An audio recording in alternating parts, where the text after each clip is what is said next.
Hey guys, welcome back. Baily Hancock here. I have one of my favorite friends and fellow boss ladies on the show today, Hilary Hartling.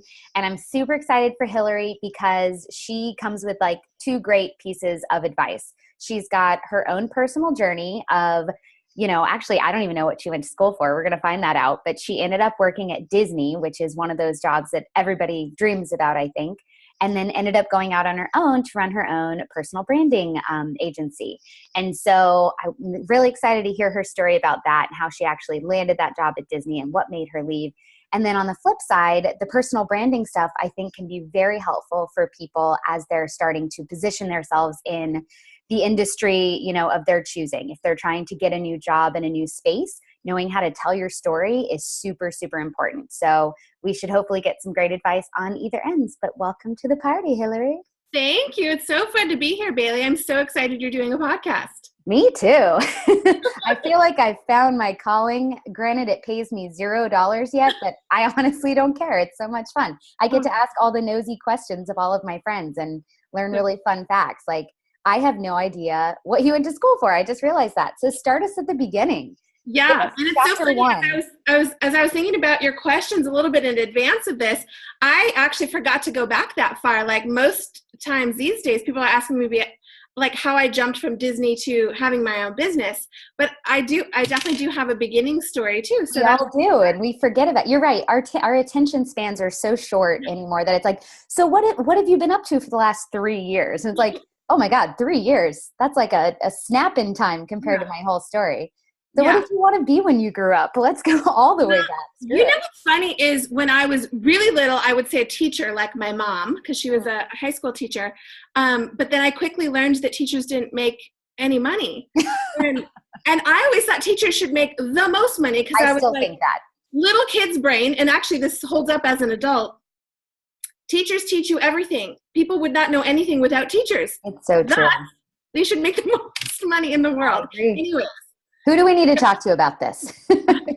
Not our president. Anyways, off on a sidetrack. So if you ask my mom what I would say when I was young, I wanted to be a CEO or an entrepreneur. And I didn't know what either meant at the time. Where do you think you picked that up? Gosh. I honestly, probably somehow in school. But I always wanted to make money. It was my deciding factor on not becoming a teacher, literally. And so when I went to college, I decided to go to business school. So I got a bachelor's in business administration with a focus in marketing because I thought marketing was the most fun. It kind of is. It was the fun part of all of the business stuff. It was like coming up with all the creative ideas and how to sell things to people and all of that. But what was funny was I graduated from college and I went to University of Hawaii. And I never wanted to stay there because I thought there wasn't any serious work for me in Hawaii. Just my own brain. I had to go to the mainland. And so I went to Seattle and I got this job as an assistant media planner at an advertising agency. And that was my serious job. Now, if I had been working with clients that I really enjoyed, I probably would have stayed. Sure. But there's the client part. And also, okay, so I was in print media, being an assistant media planner, and my clients were Boeing, Commercial Airplane Group, and Silicon Graphics International. Ooh, sexy. So my job was to place insertion orders for print magazines and like send the order forms and track it and make sure they ran well. Like that was my first job. But not super exciting. I mean, the magazines I was placing ads in were like Aviation Week and Space Technology magazine. It's like nothing I would ever read. So I was so bored like that. And so I didn't know, I felt stuck then and I was there for like a year. And then I decided, you know what? Ding, ding, ding. I can market or advertise anything. What do I love? So I made a list. I literally made a list of everything that I love. And movies were always at the top. Always, always, always. And I never even thought that I could work in the movie business. Didn't even enter my mind until I made the list. And then suddenly you're like, wait a minute, they have marketing people in the industry. Like they have to sell the movies. What do? They have people. And I didn't know anything about the studio system, how it worked, that like at the time, Miramax was part of Disney, Columbia and TriStar were part of Sony. No idea how any of it worked at all. So, and I had been looking at a graduate program in Boston that I decided to go to because they had direct ties into Hollywood with a lot of their internships. In Boston, interesting. Yeah, so I went to Emerson College in Boston and You went really far from home. I did. It was nice. It was nice to be East Coast. It was actually supposed to be an international program based in Brussels, and they closed that the year I went, and they put it back to Boston. Oh. So, bummer. It was supposed to be my international, fun, but Boston was amazing, and I went to New York all the time and, made amazing friends. So it was really, really good. But it was a master's in global marketing, communication, and advertising. And I knew, and if you asked anybody in my graduate program what I wanted to do, everyone knew because I knew then. That's so smart. I was just having this conversation about how crucial it is to tell the people around you what you want to be doing, not who you are today, but who you want to become so that they can help you along the way. Yeah. I was the movie girl. In fact, my apartment in Boston, one entire wall was plastered with movie posters. I was literally surrounding myself with my dream. And the only book I read about the movie industry was Work in Progress by Michael Eisner. And I didn't intend to work at Disney specifically. I just wanted to work at one of the major motion picture companies. But I read the entire history of Disney. You manifested the shit out of this. That's amazing. So you get your degree. What happened next? I did an internship. I got an internship at DreamWorks here in LA. And it was just a summer internship. But through the internship, met people at Disney. And people sent my resume over there like that. And then I ended up getting a job 2 months after my internship ended at DreamWorks. And literally stayed at Disney for 15 years. And grew from being a coordinator in this department that was actually ultimately dissolved to running my own version of that department as a vice president. So I actually created my dream job at Disney, literally. That's out of control. Yeah. And that's why I think it's funny when you think about making a move from that. I had literally been thinking about that dream and that job and what I wanted to do with that for so long. I hadn't thought beyond it. And what I learned in leaving Disney was you don't just get one dream. Yes, that is so important for everybody to remember. You do not just get to have one dream. No, you get so many dreams, and it's up to you how many you get. And I just hadn't thought beyond what's my next dream? Because what other people do too is when you tell them to dream big, they dream within their current circumstance. Yeah.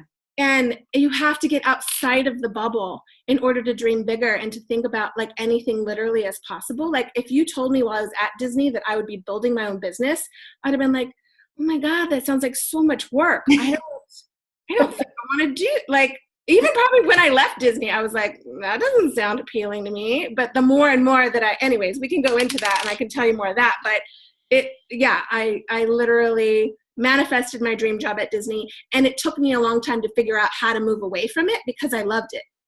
So what would make you move away from it if you did love it? What was that turning point? Well, so a couple of things happened. I think I had reached the level I was going to be able to attain in terms of I wasn't going to go above VP in my current position at Disney. So after that, I had reached that final pinnacle. And I was like, well, what's next? And I was kind of happy to sit and stay put for a minute. Mm-hmm. And I think that's super important, by the way, because people, I think especially super ambitious people, feel uncomfortable in moments of comfort. And you think that, oh, well, if I'm not hustling or if I'm not constantly striving for the next thing, then I'm not progressing. And I think there's a lot of beauty in finding happiness in the zone where you are and really not coasting, but kind of just appreciating the stability and the calm and knowing that I'm to one of my finish lines. I have reached one of my finish lines. I'm going to hang out by the finish line and enjoy the hell out of this and have a beer and not worry so much about racing the next race right off the bat. I think that's a great place to be. So that's good that you gave yourself that time. Yeah, I was enjoying the moment a bit, and I was kind of enjoying the perks a little bit, since I had reached that level and designing the team I wanted and how I wanted to do things and, enjoying the movies that were coming through because I've worked on not only global brands, but sub-brands that became franchises for an entire company that are brands now throughout the world. I mean, the Toy Story franchise, the Cars franchise, the Pirates franchise, the Princess franchise, like all of those things were things that I got to work on. It felt so fun. That's so exciting. Yeah, and I got to be in meetings, and I totally appreciated it with people like Steve Jobs and Bob Iger. You know, it's like those moments where you like literally pinch me, because how did I get here? I was like in Hawaii. You're just a little girl from Hawaii. That's a super important piece too. Like, it really does not matter where you come from or, you know, what your upbringing is.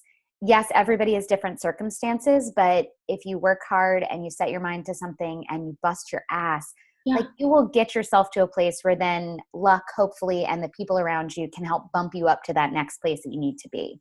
Totally. That's amazing. What was your favorite project you ever worked on? Do you have one? I know that's like choosing a kid.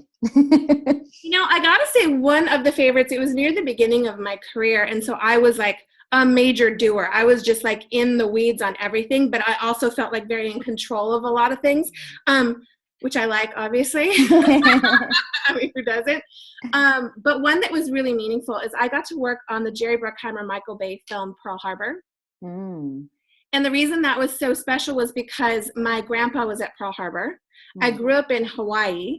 My grandpa actually escaped through a porthole in one of the ships that capsized. All his friends went down. Like, it was this whole story. I did a book report about it in first grade and interviewed my grandpa. Oh my gosh. It was this amazing thing. But to do all the work leading up to it, and then the press junket and the world premiere was on a working aircraft carrier sitting on Pearl Harbor, and we built a theater, stadium seating on the top deck, and all the chills. I love that. We're there, and so you would look to the right, and literally there's the Arizona Memorial, and it was amazing. And at the last minute, I was working. At the last minute, I got the premiere invite person. She goes, "Hilary, I have 2 extra tickets. Invite your parents right now." And so my mom got to run from high school. My dad got to run from the Air Force Base next door to Pearl Harbor, where he worked, where all the big wigs from base were there, and then my dad. It was so cool. Amazing moment, because it was like personal life and work kind of coming together, and also showing how content and stories can create such inspiration and motivation and meaning.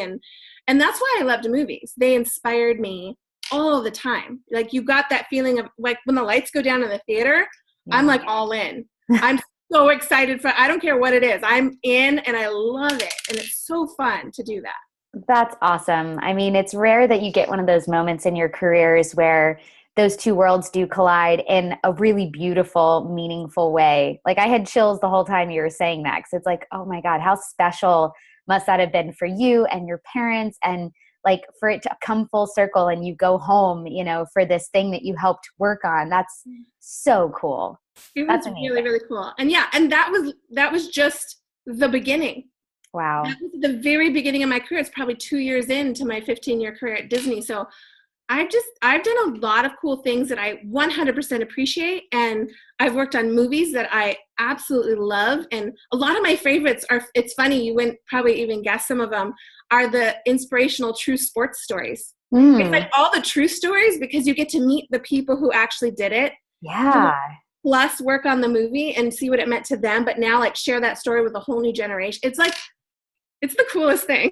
Oh my gosh. So yeah. So, I mean, it sounds like you were kind of living your dream. You were living your dream, and 15 years, that's an eternity in a career anymore. Right. Like, I mean, outside of our parents, I don't know many people who have been at a job for longer than 10 years. And even that's a long time. So what throughout those 15 years kept you engaged and kept you loving it and kept you excited? Because I know you're somebody that needs to be challenged and, you know, wants to learn. So were you able to get that time and time again there, or did you have to make that for yourself? Yeah, no, it was always challenging, whether it was how to market a new movie, because they weren't always all winners. It was the smaller movies that you worked even harder on, actually, most of the time. But it was also the people, you know, new people coming in and out. My job specifically was very internal to Disney. It wasn't a job that was at a lot of the other studios. at least half of my job, which was leveraging the entire Walt Disney Company assets, and we called it Synergy. And it was also just the pressure of knowing we had moved at one point from doing a lot of movies in a slate, like 20 movies a year, to like we were down to 11 or 12. But the 11 or 12 had to make it. They were all huge, what we call tentpole films that have huge goals and huge budgets, and we had to make them work. And so that was a lot of pressure. And most studios might have 3 at the most per year tentpole movies. And so every single one being a tentpole, you work on them twice as hard and twice as long for every movie. And so it was a lot of pressure. And when you would ask, there were different brand leaders taking care of like the Marvel brand and the Pixar brand and the Disney brand at Disney. And they didn't always talk to each other. So because I worked across the movies, every baby was the biggest priority, right? Yeah. And so no one could actually tell me which one was more important for me or my team to work on. So I had to like obviously do that myself, but it was hard because they were all important for different reasons. Totally. So it sounds like you had the same base job, but it changed constantly. Yeah. And there was a time, I want to say 2009, I think it was 2009, where they got rid of our chairman of 40 years. And the new person who came in, I actually knew him. He came over from Disney Channel. He did a clean sweep and got rid of the entire senior level. Whoa. And so I was like without a boss for like 6 months. It was a crazy, like, let's just do this kind of time. But because of that, with all the newness coming in, I felt like I had to prove myself every day after I felt like I had been there for so it was like I had a new job constantly because there were so many new people coming in from other studios or other companies that didn't understand necessarily Disney does it differently than any other studio. And so it's just a different beast to tackle. And you not only have to think of marketing in the individual movie, you have to think of the brand, which is where my brand expertise comes from. I would end up being the Disney brand police, and people would come to me and say like, Hilary, can we do this? I didn't make myself they were just like, can we do this? You're the de facto brand police. I think part of it was because I worked with Disney Channel and I had to be very aware of what was okay for kids and families. And so they would always come to me and ask that. So it was really interesting. But yes, it was like this constant barrage of, and so at a certain point, what happened was I got tired of proving myself all the time. Yeah, no kidding. That's exhausting. It was exhausting. And what I did is I did my job so well that the new people coming in didn't realize my job was hard.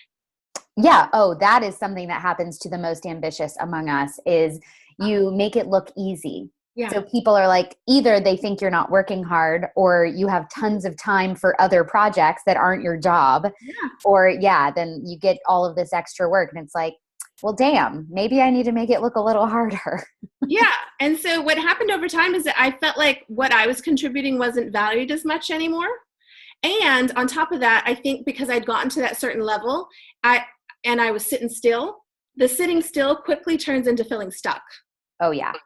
So because of that, what actually ended up happening, it's funny. It's a good New Year's story, actually, because it was New Year's Day, 2015. And I decided, I was like, okay, I'm going to make a move. And it's enough like just sitting there and like starting to be unhappy because I didn't want to be unhappy in a dream job. No, that's ridiculous. It wasn't my desire. So like any good person who's decided to make a big life change, what's my life purpose? What's my next big move? Just light questions. I went to Google. Not the company, the website. The website. So I Googled, I don't remember what I typed in even, but what ended up popping up was this questionnaire. And the first question on it was, what would you do if you were 10 times bolder?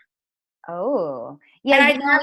You often see the what would you do if money wasn't an issue, but like that doesn't really help you because then people are like, I don't know, I guess I'd live on a beach forever. And that isn't going to make you bolder is very different. Way different.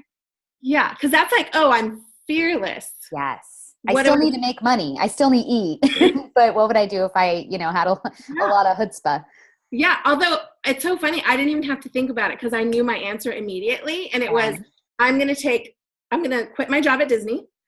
I'm not going to have another job. I'm going to take a whole year off.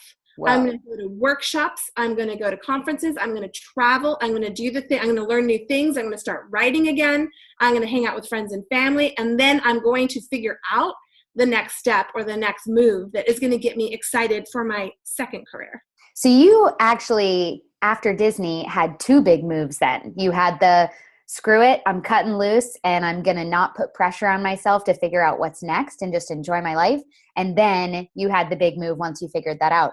So before we move on to that, I want to know the specifics. So obviously you didn't just quit your job, have no money lined up, have no plan. Like clearly you put thought into this. You had to have saved. Walk us through that process. Well, here's the funny part. As that New Year's Day happened, I started making plans, right? I was like, okay, I'm deciding I'm going to make plans. I'm updating my resume. I'm doing all these things. I hadn't quit yet. 2 weeks after I had answered the 10 times bolder question, I was actually driving off the Disney studio lot, having been laid off in an organizational restructure. Shut up. With a severance package that paid me for 1 year. Stop it immediately. Manifesting. Holy shit. And I think because I had literally just decided that, I wasn't shocked or upset by it. I was actually relieved and excited about it. You had to have felt so incredibly tapped in and grateful and like a little bit. So something kind of similar happened to me. I had decided to move to LA in May of 2010 because a tarot card reader told me to. And Nice. Sometimes you just need a reason, it doesn't always have to be a good one. Okay. And I had decided I'm going to move to LA and be a TV show host because screw it, life's too short, blah, blah, blah. Meanwhile, I'm like getting my MBA at the time and working at a job that I had been at for, at that point, almost 3 years and loved, but I felt that it was time to do something different. And the biggest challenge that I had as the months wore on, because this was May and I was planning to leave at the end of the year. Come like September, October, I had lined up an apartment in LA. I had like been saving some money. I frankly used a lot of the student loan money I had and stuck that in savings because screw it, I'm going to have to pay it back anyway. And my last piece of the puzzle was, I don't know how I'm going to quit this job. Like, I love these people. They've been good to me. They paid for my grad school. And so I knew I was going to owe them like $15,000 by quitting. But I was still willing to take that, big leap. I was like, whatever, it's just money. It'll come and it'll go. And October 1st was my 3-year anniversary, and it was a Wednesday. And October 3rd, Friday, I get called in at the end of the day to the HR person's office. And I see my VP of my department and my boss there. And I go, uh-oh, what'd I do? And the HR person goes, so we're letting you go. And I go, oh, where? I literally said, oh, where? Because I had always been their like golden child that like went to conferences on behalf of the company and was like the community liaison. And she goes, no, like go. And I think I said okay like 100 times in a different manner. I was like, oh, okay. Oh, okay. And like my brain couldn't process it. And she said, she said, oh, well, your attention to detail hasn't been as good lately and you're late sometimes. And in my head, none of this was making sense. And I was like, yeah, sure. That makes perfect sense. And she goes, but so you can either quit and then, you'll owe us for your student loan or your, grad school. And this will be your last day, or we can lay you off and we'll give you 7 weeks severance pay. You won't owe us for your grad school. And we'll give you a hell of a recommendation whenever you want it. Well, what's the choice? I was like, again, my brain is exploding, mind you. And I'm like, is this a trick? I'm so confused right now at this point.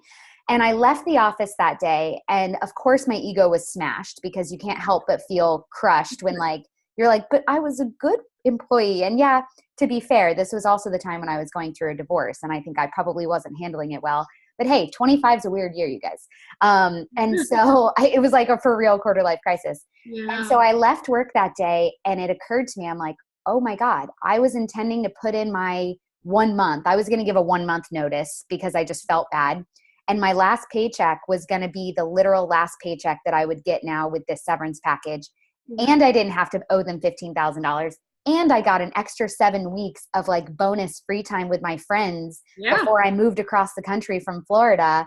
So yeah, I cried a little cry at that happy hour that night. And of course I went straight to happy hour, But then the next day I was like, whoa, what a freaking gift this was. And so I seriously think when you decide, the universe is right there to support you in whatever it is. And that's one thing about then ultimately having your own business is like, you have to go all in and decide that's what you're doing for it to work too. You kind of do. And damn it, it's scary because you and I have both done that now too.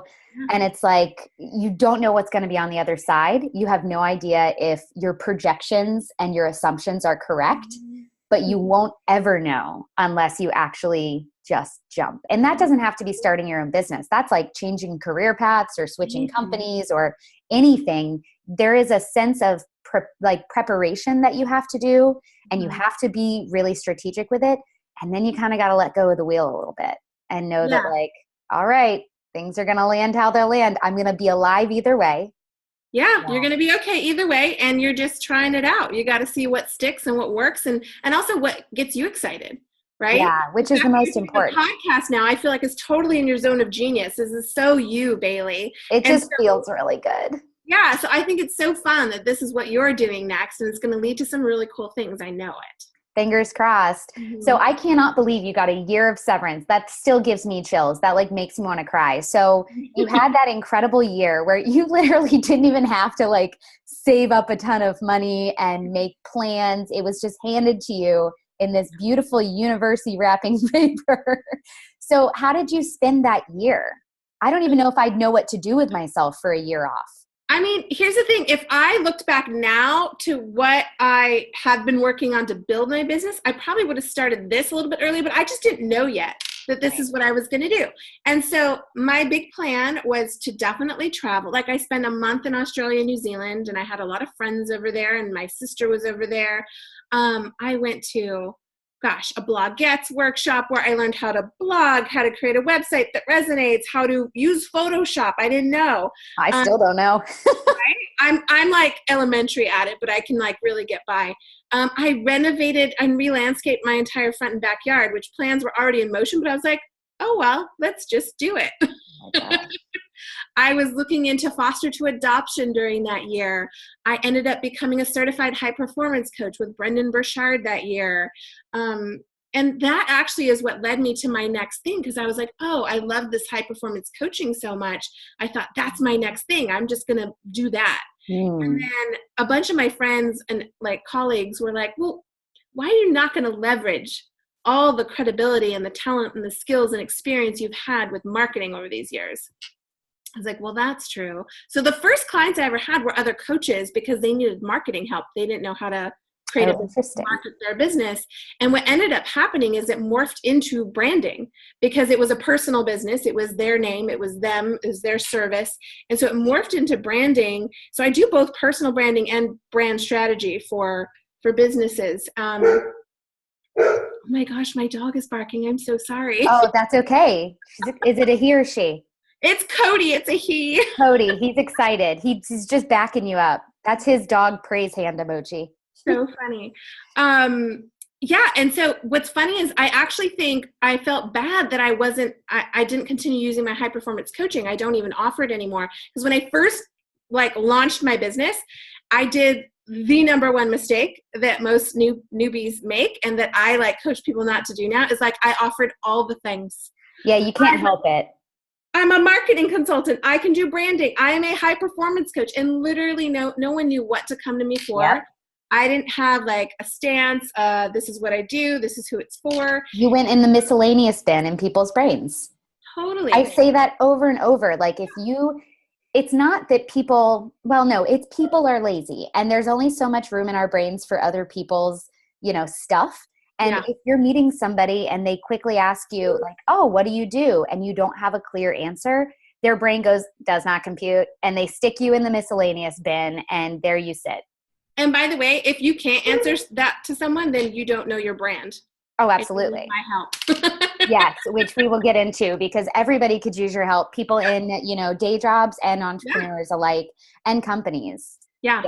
Yeah. I want to go back before we move on because I think what you did originally in the beginning was very smart. And that was taking your old world and the world you were wanting to join and finding that like layer in between the two. So your marketing expertise for high performance coaches, which is what you thought you wanted to get into, that is an element that I think is brilliant and enough people don't think to do. I always say, like, take your skills and your experience, pack it up and take it to the new playground or industry. Like, take your, if we want to do like a playground analogy, take your ball that you've been playing with for years and then go to a new playground that you're excited about and being like, okay, well, I'm new here, but I have this ball, like I can play. And that's exactly what you did, which is such a good way to pivot. It's so true. And it's funny because even though I started with here's marketing, here's branding, here's coaching, branding is a form of marketing for sure. And it leads directly into your marketing. But I think one of my purposes for doing the coaching and doing it with someone who I consider like a huge expert at it, was me learning the skills of it, me learning how to listen better, to look underneath what people are saying and find and pull out the good stuff, which is what I do with branding. So I have this very unique approach to branding that does combine marketing and high performance coaching. I just don't tell people that it is branding. Well, they don't need to know. And that's the other thing. People often forget that, oh, well, I'm not using my degree, or I switched industries and I'm no longer doing what I spent 15 years doing, so it was a waste. And it's like, no, that adds up to the story of you. That is, all of these elements are part of you, Inc.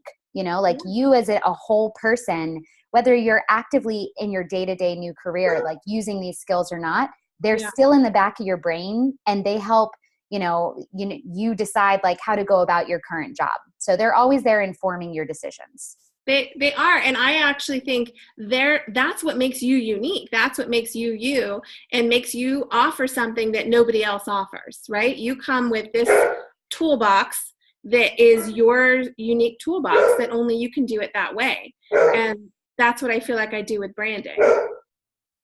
So what made you then go from originally offering way too many things and being the jack of all trades and the master of none to honing in on the thing that you have landed on now? Yeah, I mean, it's funny. That's the first thing is that's what people were coming to me for. So ask people what they want and what they're willing to pay you for. What an idea. And that's the thing I enjoyed doing most. Well, there you go. That combination is your sweet spot that you really do want to get to. So it did start with, I call it both personal branding and just brand strategy, because some people have a completely separate brand company that is not them.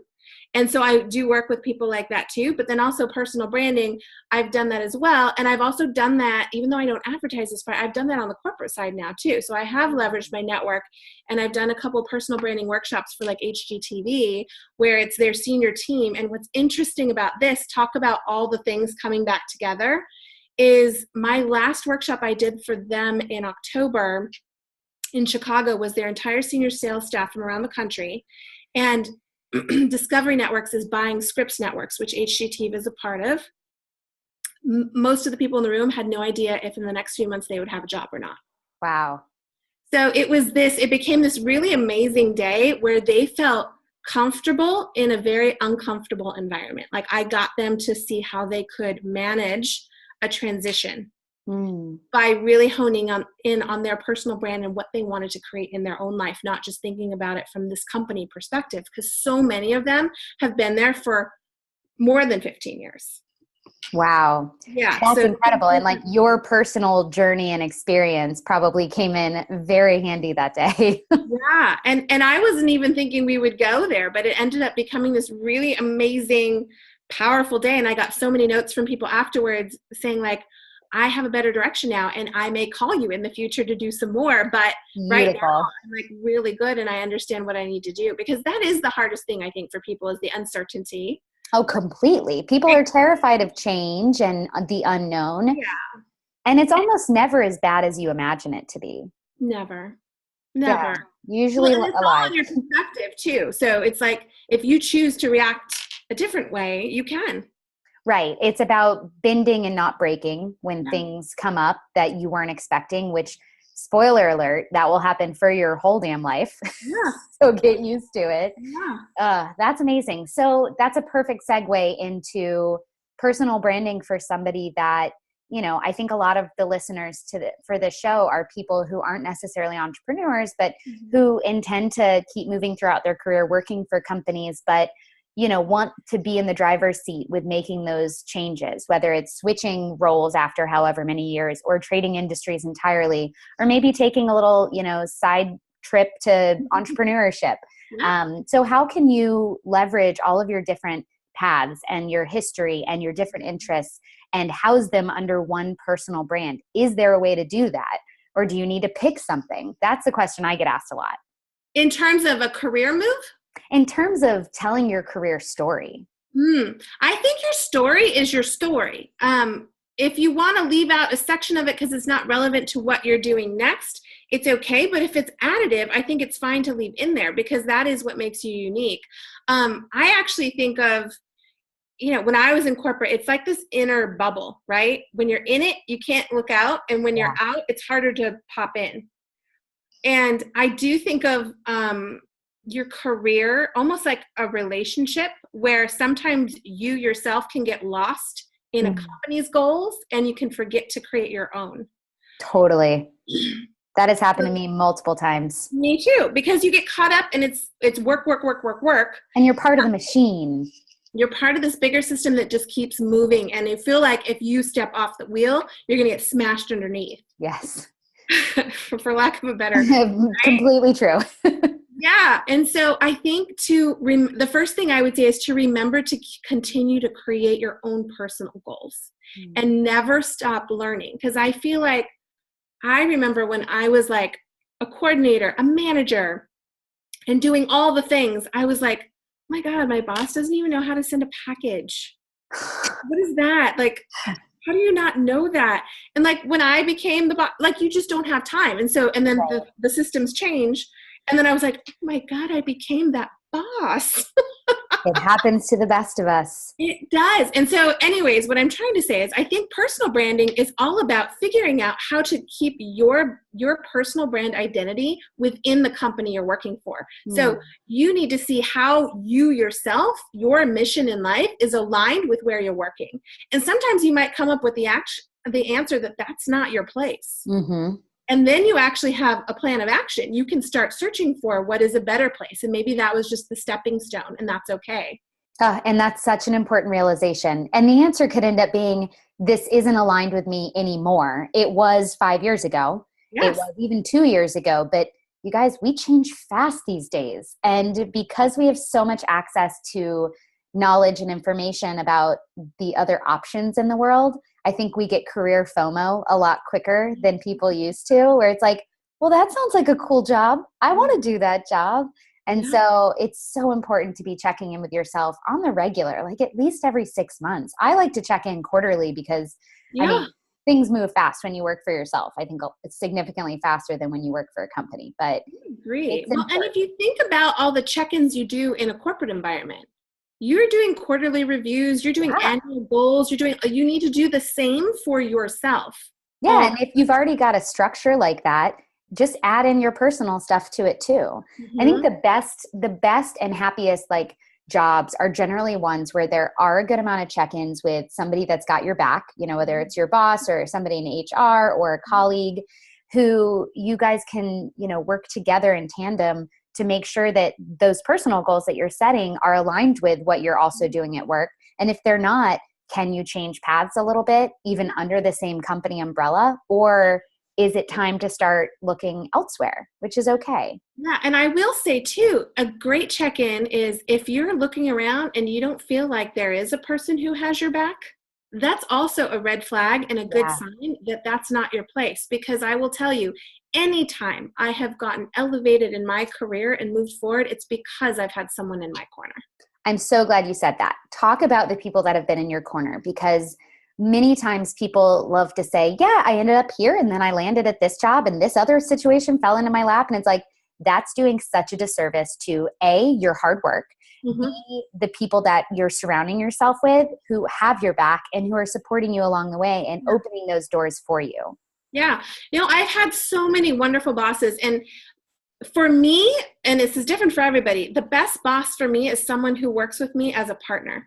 Because if you're an authority figure or looking at me like micromanaging in any way, that just rubs me the wrong way. And so one of my last best bosses, the first thing in our first meeting that I think she said, and I knew her for years, and then I got put under her, but I always respected her. The first thing she said to me, she's like, you know what? I feel like I have so much to learn from you. Ooh, And I good think, move. yeah, she's a great leader. Way to get your team on your team right away. Flattery gets you everywhere, guys. It does. And I'm like, well, yeah, okay. I could teach her some things. This is great. And then the next thing she said is, the only thing I can really teach you is how to be a great executive. So let's do that. Right? Because it was another way that basically told me she's in my corner and she wanted me to keep rising up. And she was going to help me do that. So that was just one example. I have so many great examples. I've had great, actually, I've only had one female boss. Anyways, I've had a lot of male bosses, and they were always in my corner. There's a different interaction, I think, when it's male versus female too. Mm-hmm. Right? It's a different kind of thing. Men are like, yeah, do the details, go. Mm-hmm. I don't want to worry about that. I want to single focus on this thing over here. But women can keep up with you and really, really have, well, it depends on the woman, because some women are not happy about other women who are ambitious. Yeah, there's a whole thing, the whole queen bee thing that does happen, I think, especially with older women in traditional industries where they feel a little bit territorial about where they've been because they had to work so much harder, than I think women nowadays have had to. Don't get me wrong, it's still a struggle, y'all, but still a struggle. But yeah, and I think that the person that I always needed to be either a mentor or a boss is the person who is a little bit more evolved, who has been there, done that, and done it successfully and can show me that path. And I think that's true in any field, in any job, whether you're an entrepreneur, whether you're working at a corporation. It's like you should always have that person that has your back who has been there before you. So do you have a mentor now or somebody that's kind of got your back in this new entrepreneurial life? You know what? I feel like I have several people who have my back only because I intentionally created a community of women who were going through the same thing. And I have people that I look up to who have definitely been there. It's basically the coaches that I hire. Right? Nice. Those are my new mentors. Those are my new bosses, so to speak. Those are the ones that I stay accountable to because that helps really challenge me and push me forward. And I think any good coach always has a coach. Oh, yeah. Well, and I think there's a big piece about accountability there. And this is something I harp on too, is having an accountability buddy or being part of a goal group or having a coach. Having somebody or some people that are co-creating your future with you, or at least cheering you on from the sidelines and keeping you honest, because especially when you're an entrepreneur, it's very easy to just get wrapped up in your work and you lose track of time sometimes and your goals kind of go to the wayside because there's always something to be doing. But when you've got people on your team or a group of people, I'm in a goal accountability group and, we email each other every Monday with our goals for the week and we recap the week prior. How did we do? Yada, yada. We motivate each other. And because the weeks fly by, those weekly check-ins are pivotal for me getting absolutely anything done.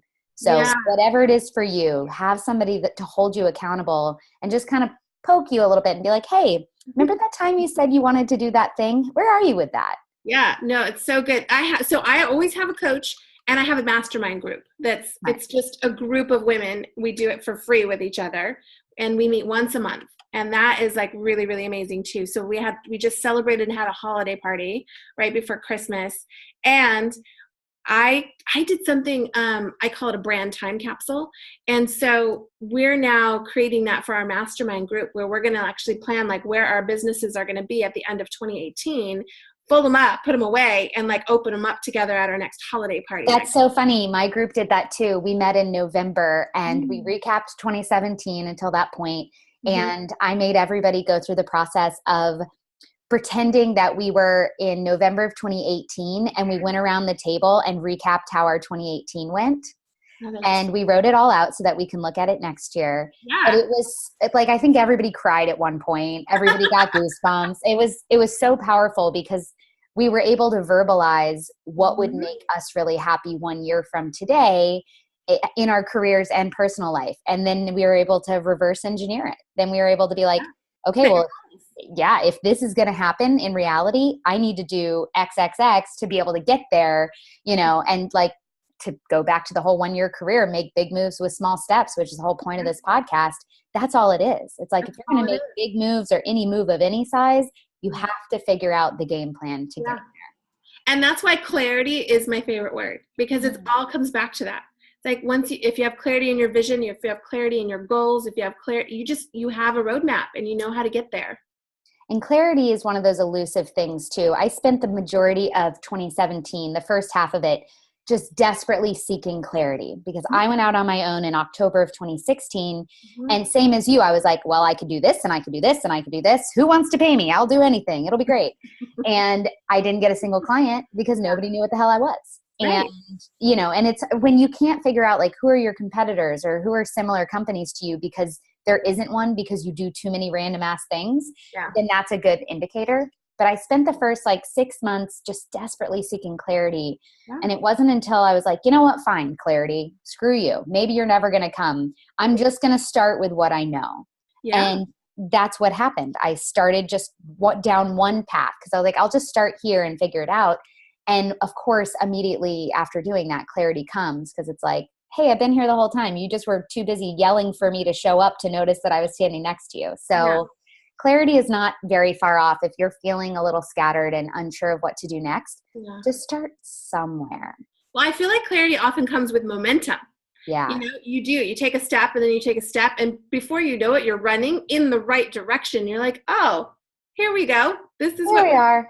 Yeah. So it's really a cool thing, but I think it's really interesting how people get to clarity in different ways. Mm-hmm. Yeah. I needed to stop yelling to hear it. Sometimes you just have to sit and listen. Yeah, that's, the second half of 2017 for me was a lot about listening and being quiet and paying attention to the little voice in your gut and in the back of your mind, and just finding moments of stillness where you could just stop begging for answers and just listen. And it's been a total game changer. Yeah, when you just ask and then you listen. Weird, right? Weird. Yeah. Well, one of the most interesting things to me when starting a business was it wasn't the work, it was the mindset that needed to shift. Usually. And I just didn't even, I've always been one of those hard workers, and I feel like sometimes what I would do to a disservice, because it would exert more energy than I needed to, usually I would will things or force things to happen in the direction I wanted, as opposed to letting them flow. And I think one thing that has shifted for me in coming out of the corporate world and into my own world of starting my own business is I've actually become a more feminine leader, where I am more open, more collaborative, ready to sit still and listen, ready to say I need help. And those weren't things I would actively do before. And it's a different way of working, and it's actually more energizing to work that way. Yeah, and it feels a lot better. It does. When you're pushing all the time, I would inevitably, for a good 10 years of my life, I would push. And about every 3 months, I would have a day where I literally was exhausted and couldn't go to work. I would just need to lay in bed all day. And I'll never forget this. I was doing my second internship. It was my final semester of college. And it was a full-time internship at a convention center. And I was working 40-hour weeks, unpaid. And they had me take intern off my name tag because they were giving me actual clients, and they didn't want the clients to feel slighted by having an intern. And so I was just running myself into the ground, because in my mind, I was going to get a job at this convention center after college, because that's what happened. Unfortunately, this was spring of 2007. So it was terrible timing for the economy. Yeah, true. What are you going to do? But I had one of those exhaustion days, and I called in sick, and I was laying on my couch and I was watching Oprah, which I never got to watch because I was always working. And that was the day that the author of The Secret was on the show. And I was like, well, this is bullshit. And immediately went to the bookstore and read it. And I was like, this is bullshit. I went home, and in the back of my mind, I started just applying principles of just kind of putting out there what you want to happen and thinking positively. And, like training wheels manifestation, right? And my life changed from that point on. So I won't be too mad at the exhaustion day, because it literally like probably changed my perspective on the world. Yeah. However, I don't usually let that happen anymore, because I know better. Now I'm like, no, man, just don't work crazy hours. Like, it will be here tomorrow. Like, I'm not solving world hunger. I'm not doing, life-saving surgery. So it's going to be okay. It is. And you can decide to sit still when you want to, as opposed to waiting for a day of exhaustion. Yeah. Your body shouldn't have to be like, hey, excuse me. I totally understand that though. I would go like, how you go, totally strong in the weekend. You get to the weekend, you just can't move off the couch. Yeah. And then what's that life? There's no life balance in that situation. Yeah. It's just work and then forced life, balance. And that's not the way to go about it. Well, and it's funny because I don't even think of it as work-life balance anymore. I think of like, what is your life's work supposed to be? Because it is true, when you enjoy what you do, it starts to not feel like work, and it starts to feel more like fun, even though there's a lot of work that goes into what you do. Oh, absolutely. But you need to find the thing that makes you really excited. And that's one of my like big move GPS things, right? Like, how do I feel? Yes. That will tell you the way. It always will. And if you're starting to feel anxious about a particular part of your career or your job or whatever it is, let that be a good like yellow light, right? Like, okay, well, wait, what is this anxiousness telling me? What is, I guess the word's anxiety. What's this anxiety telling me? And can I do something about it? I always tell people like, what can you turn the volume up on in your career that you love? And what can you turn the volume down on that isn't feeling so good? And just keep doing those tiny tweaks every day. And before you know it, there's far less things that suck and way more things that feel really good. And that's how you end up happy. It's not an end goal. It's every day. I think the one thing you also have to be able to discern between is what is something that feels not good at all, like it's anxiety, or what is just a fear of a new challenge. Because sometimes you head in the direction of what's causing you a little bit of like, and that becomes the best thing you ever did. Yeah, that's a tough one. That is a really tough one, because I think like discomfort in a zone where you're growing feels sometimes pretty similar to discomfort in a situation that you need to change. It can. And that's why you have to be I think you just have to be really self-aware.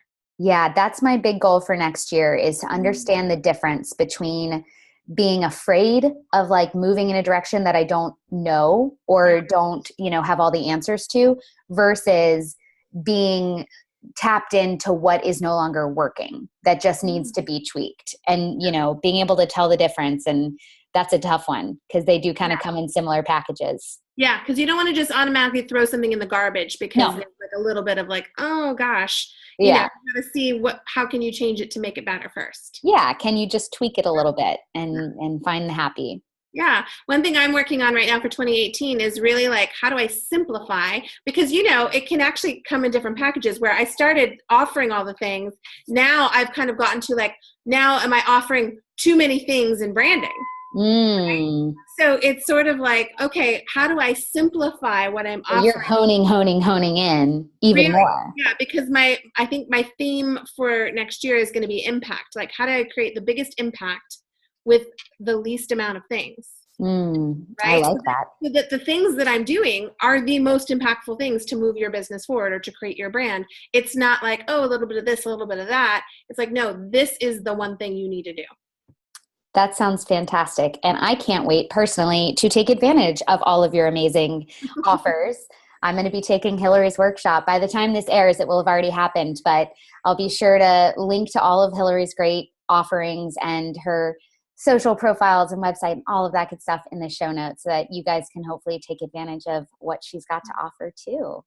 Well, Hilary, this was so great. I got goosebumps more times than I have so far in any podcast, so I appreciate that. I'm picking up what you're putting down, girl. I love your vibe. Thank you, Baily. I love you, and I'm so excited to be on here with you. Thank you. All right, guys. Thanks so much. See you next time.